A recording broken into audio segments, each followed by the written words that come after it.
लाहौर में बारिशों की वजह से अस्पताल, स्कूल और सड़कें नदी नालों का मंजर पेश कर रही हैं। जगह जगह पानी खड़ा है। पानी खड़ा होने की क्या वजह है? क्या कभी आपने सोचा?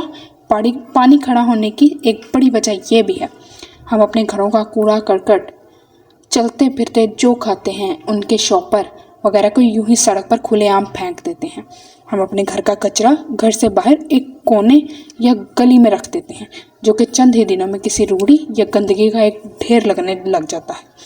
एक जगह पर अगर कूड़ा रखा गया है, वहाँ देखते ही देखते बारी बारी सब रखना शुरू कर देते हैं और देखते ही देखते चंद ही दिनों में वो एक ढेर बन जाता है।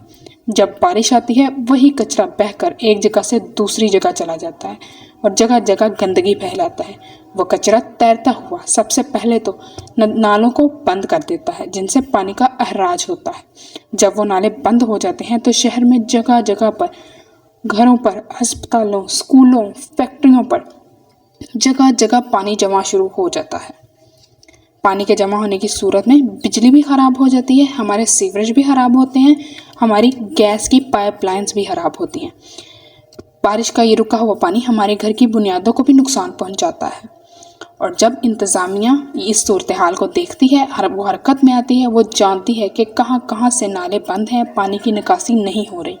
इंतज़ामिया अपनी मशीनरी और अपने आलात लेकर दिन रात भाग दौड़ करके नदी नालों को खोलते हैं, पानी की निकासी बेहतर बनाते हैं और कचरा साफ करते हैं। हम लोग जो कचरा सड़कों पर फेंकते हैं, वो हमारे ही लिए नुकसान का बायस बनता है। हम खुद ही अपनी तबाही को दावत देते हैं कचरा फैलाकर। इसी तरह हम खुद ही अपनी जान के दुश्मन बने हुए हैं।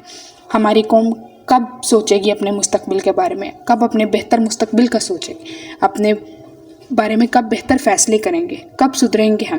कब अपने लिए एक बेहतर फैसला करेंगे? ज़रा सोचिए।